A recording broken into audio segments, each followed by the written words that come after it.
PP Sojitra foundation દ્વારા આજના કાર્યક્રમમાં આપણી વચ્ચે ઉપસ્થિત ગુજરાત સરકારના કેબિનેટ મંત્રી આદરણીય વડીલ શ્રી કુબેરભાઈ ડિંડોર સાહેબ,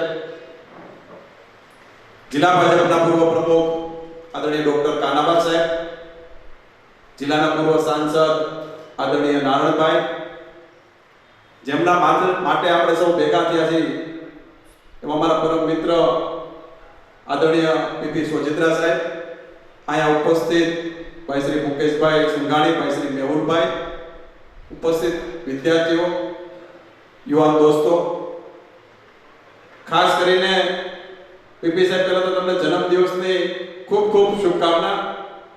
ભગવાન નાગનાથ દાદાના શરણોમાં પ્રાર્થના કરવી એ તમારું દીર્ઘાયુનું આયુષ્ય નાગનાથ દાદા 100 વર્ષનું આપે, જેથી કરીને જે પણ માણસની તમે મદદ કરી રહ્યા છો એ ભવિષ્યમાં વધારે મદદ થઈ શકે. 100 વર્ષના થાવ એવી નાગનાથ દાદાના શરણોમાં પ્રાર્થના કરો. 62માં જન્મદિવસ નિમિત્તે જ્યારે ઉજવણી કરવામાં આવી હતી ત્યારે પીપી સાહેબને એક વિચાર આવ્યો કે પોતા દ્વારા એક જિંદગીનું બાથું આપણે બધા બાંધવાની વાત કરતા હોય કે જીવતા તો બધું કરવી, મેરા પછીનું શું, આવા ઘણા વિચારો આપણા મગજમાં આવતા હોય. વિચાર આવે પણ અમલવારી ક્યારે કોઈ કરતા નથી. આ અમલવારી કરવાનું જ્યારે પીપી સાહેબે નક્કી કર્યું કે પોતાના દ્વારા એમના જન્મદિવસ નિમિત્તે 1 કરોડ રૂપિયા એ બેંકમાં મૂકવામાં આવે, એમના વ્યાજના પૈસા જે આવે એ વિદ્યાર્થીઓને મદદરૂપ થવા માટે એમને દર વર્ષે 9-10 લાખ રૂપિયા જે વ્યાજ આવે એ વિદ્યાર્થીઓને મદદ કરવી. હમણાં દેવગણિયાની વાત કરતા હતા પીપી સાહેબ, એ દીકરા બાબતની વાતમાં એ દીકરાને પણ સાહેબ આપણે અભિનંદન આપવા પડે કુબેરભાઈ. અને જ્યારે પીપી સાહેબ પાસે એમણે માગણી કરવા આવ્યા કે તમારી બેંકમાં મને લોન આપો અથવા મને મદદ કરો, લોન આપો તો ભલે અને મદદ કરો તો ભલે, પણ શરત એક મારી છે કે મારું ભણતર પૂરું થાય, હું નોકરીએ લાગે, આ બધા પૈસા મારે તમને પરત કરવાના છે. તેથી વિદ્યાર્થીને આપણે અભિનંદન આપવા પડે. એક સામાન્ય ઘરનો દીકરો આટલો બધો હોશિયાર હોય અને કોઈ પાસેથી મફતમાં નહીં લેવું એવું એમણે નક્કી કર્યું હતું. પણ પીપી સાહેબને આપણે વિશેષ અભિનંદન આપવા પડે કે જે રીતે પોતે એક નક્કી કર્યો, નિર્ધાર કર્યો કે કોઈ પણ ગરીબ ઘરનો વિદ્યાર્થી હોય, એમને ભણવું હોય અને ભણવાની વ્યવસ્થા ના હોય તો પીપી સોજિત્રા ફાઉન્ડેશનમાં આવે, એમને ટેલી કરવામાં આવે અને એમના દ્વારા એમને મદદ કરવામાં આવે.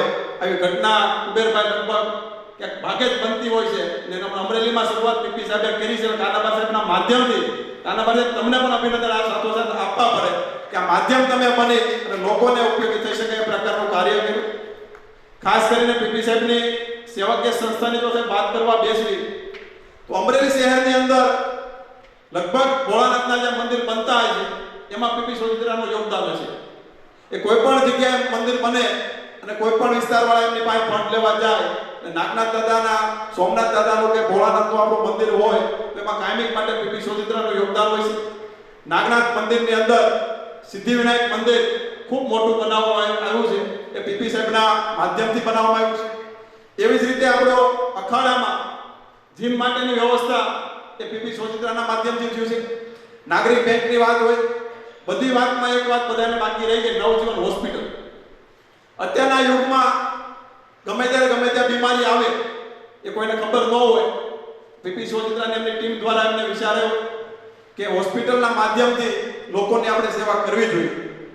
કુબેરભાઈ, મારે પોતાના 10-15 દાખલા એવા હોય છે કે કોઈને એડમિટ થયું હોય, એમની પાસે પૈસાની વ્યવસ્થા ન હોય, હું પીપીને ફોન કરું તો એમની પાસે પૈસાની વ્યવસ્થા નથી, સારું હોય કે જવા દેવી છે. એ 50,000નું બિલ હોય તો ભલે, 25,000નું બિલ હોય તો ભલે, 1 રૂપિયો ન લે એનું નામ પીપી સોજિત્રા. આવી અલગ અલગ વ્યવસ્થા એમના માધ્યમથી સેવાકીય સંસ્થાઓ દ્વારા કરવામાં આવી છે. એપીએમસીની હમણાં વાત થતી હતી, 125 વીઘા કરતા વધારે વિસ્તારમાં અમરેલીનું આધુનિક એપીએમસી બનાવવામાં આવ્યું. 2 ટર્મ સુધી પીપી સોજિત્રા સાથે માર્કેટિંગ યાર્ડમાં ડિરેક્ટર પણ હતો. સાહેબ, જ્યારે યાર્ડ બનાવવાની વાત થઈ, યાર્ડ બનશે કે નહીં બને કોઈને ખબર નહોતી, ત્યારે વાતો થતી કે વાતો થશે પણ યાર્ડ નહીં બને. પણ સમગ્ર ભારતમાં નોંધપાત્ર કોઈ યાર્ડ અમરેલીમાં બન્યું હોય તો પીપી સોજિત્રાની જહેમતના કારણે બન્યું છે. હવે અનેકવિધ વિકાસના કાર્યો અમરેલી શહેરમાં કરવામાં આવ્યા. અમરેલી શહેરના વિકાસ માટેની વાત હોય, કુબેરભાઈ અમારા પીપી સાહેબને એક માસ્ટરી છે, કોઈ પણ સમાધાન થતું ન હોય અને પીપીના વિષમાં નાખો વિશે લગભગ પૂરો કરી દે. એનું નામ પીપી સોચિત્રા.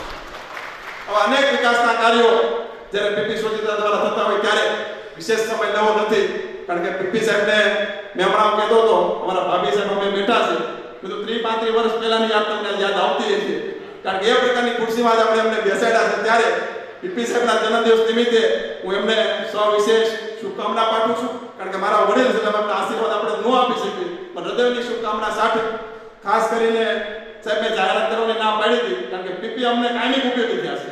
કોઈ પણ જગ્યાએ મદદરૂપ કરવાની વાત હોય તો પીપી સોચિત્રાની પહેલી આગળ હોય છે. એટલે સવિશેષ સાહેબને શુભકામના પાઠવું છું. અસ્તુ વંદે માતરમ. ભારત માતા કી જય.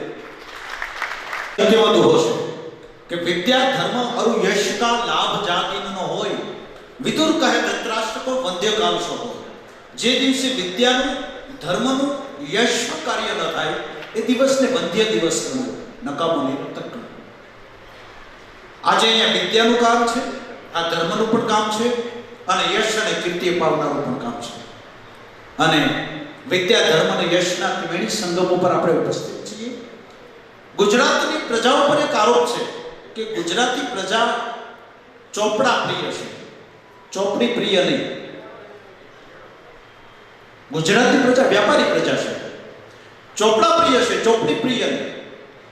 હું ઘણીવાર અંગત રીતે કહું કે કોઈ પણ સમાજમાં કયા પ્રકારનું સાહિત્ય, કયા પ્રકારની કલા અને કયા પ્રકારનું સંગીત પીરસાય છે એના ઉપરથી સમાજની માનસિકતા નક્કી થાય. મિત્રો, અહીંયા એક સરસ મજાનો ઉપક્રમ છે. હું એ ઉપક્રમ વિશે વિશેષ નહીં કહું, કારણ કે વધારે ડૉક્ટર કાનાવાર સાહેબ જાણે છે. રમેશભાઈ તન્ના લિખિત પ્રેરણાત્મક પુસ્તકો અને એ પુસ્તકોના દાતા અંગેની, એ વસાણી પરિવાર અંગેની વાત માટે વિનંતી કરું ડૉક્ટર